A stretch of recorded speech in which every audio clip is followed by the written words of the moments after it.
Hello. The coronation will soon be happening in this country, and a recent poll of people seems to suggest that a lot of people aren't actually that interested. In 1953, the coronation was a big deal, and the crowds and the number of people buying television sets was quite substantial. Everybody was invested. But today, it seems to pass people by. Just going to be some nice time for an extra holiday. And some people out there, you might be thinking, well, that's rather sad. But I think the truth of the matter is that a lot of people are becoming, what can we say, disenfranchised. They no longer feel that the institutions resonate with them. It's also interesting here in the West, where we are suffering a decline in religious belief, or reported religious belief. Quite what that means, we don't know. But what I am seeing, the people around me, is that there are a lot of really committed people who are committed to good morals.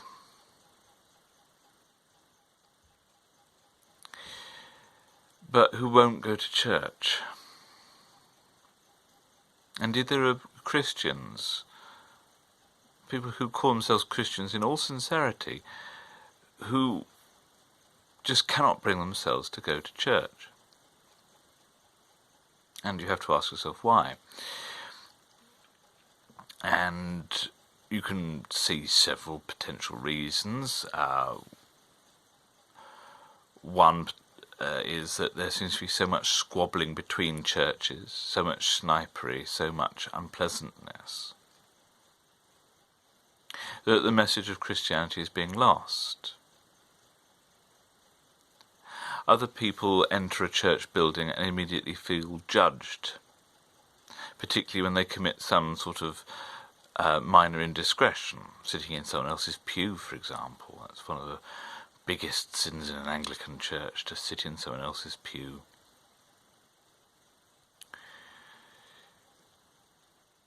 There are a lot of people who are distressed by the sheer hypocrisy by the institution of the church. And it's not just the mainline churches, not just Roman Catholicism, not just Church of England, not just Orthodoxy.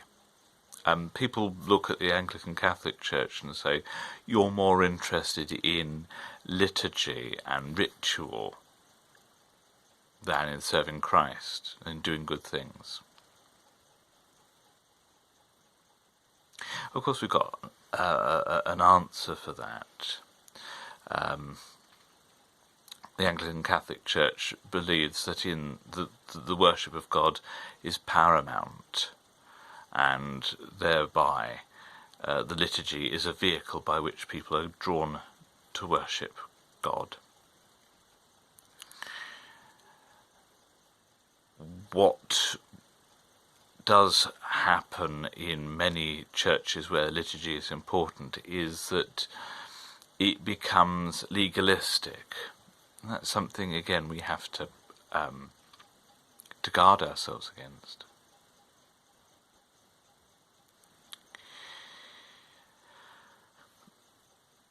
But there are a lot of people out there who feel that the hypocrisy from church leadership, from priests who aren't particularly pleasant, who don't lead Christ-like lifestyles, indeed who seem to live opposite lifestyles, they find that how can you get on board with that? How can you get on board with a church that would rather cover up abuses than disclose them? It's hard for me as a priest to hear, and yet I can't say that I honestly blame anyone who leaves a church when they have no incentive to live the Christ-like lifestyle.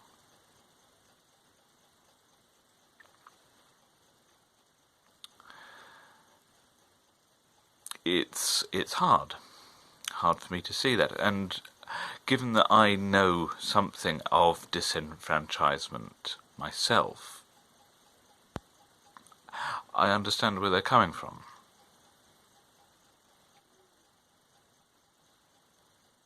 And it may well be that you listening to me here, you yourself just can't stand the idea of priests, because priests are the worst of the worst. Well, the news is that it isn't news. The medieval period, there are full of stories about priests who the only thing they could do is just say the Mass. That's all they could do. Indolent bishops having revenue from dioceses they've never even visited. That's the medieval times. So it has happened before. The church has gone through this period of disenfranchisement, and after the Black Death, for example, where you lose practically a third of the population of Europe,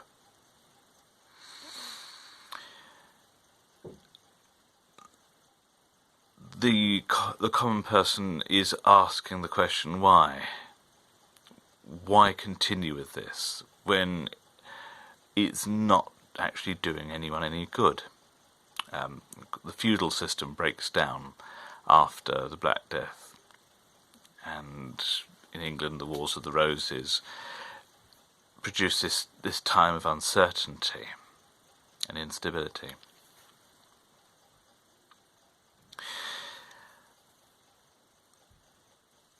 I think from the point of view of the church, we have to remember the words, I think it was Cardinal Bayer who said that sometimes the most faithful members of the church are those who can only just stand inside it. Just because a person is disenfranchised with the church doesn't make them non-Christian. Indeed, it's the struggling that they are going through that probably resonates with a stronger sense of faith than others, than the one who's comfortable in the pew. It's the one that wrestles. It's Jacob who wrestles with God and has his hip put out. He's the one that's faithful.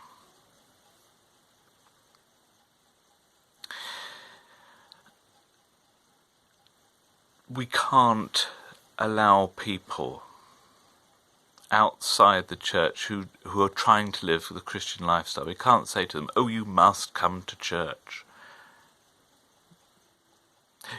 It's good for their souls. Yes, it is good for the soul to come to church and to receive the sacraments and to pray with people and to know and get that assurance of God's grace.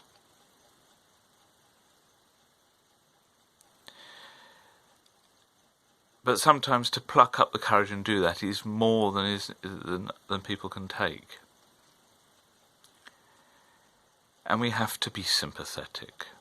The church exists as a hospital for souls, not as an instrument of judgment. The days of the church imparting judgment on the people, in the sense of legal judgment, they've got to go.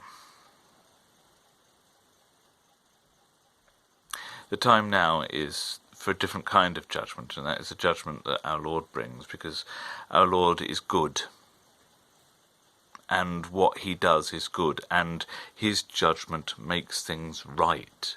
He doesn't declare things to be right, he makes them right through his very presence. And so it's a church's job then to be present and to sometimes be shouted at and to receive, be on the receiving end of someone's anger. We've got to do that, because people out there are so many people who have a genuine faith in God and yet cannot bring themselves to come to church, and we've got to love them and just be here for them. And whenever they come through the door, if they can manage to come through the door, to treat them with the respect and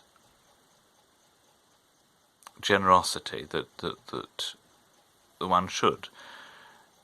To remember that they are as valuable as anyone else. That they are a child of God.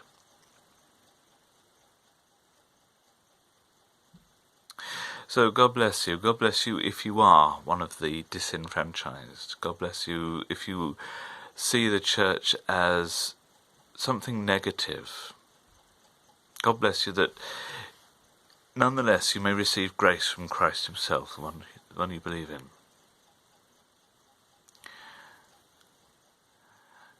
God bless you if your faith has been damaged by people within the church. God bless you that you may find somewhere where you can receive the healing and the wholeness that Christ offers you. And God bless you that, like us all, broken and struggling to understand what's going on, struggling with our faith, we may nonetheless be transformed into perfect beings through the love of Christ and stand with him in eternity, where there will be no more disenfranchisement, because we shall see him as he really is. God bless you, and please pray for me.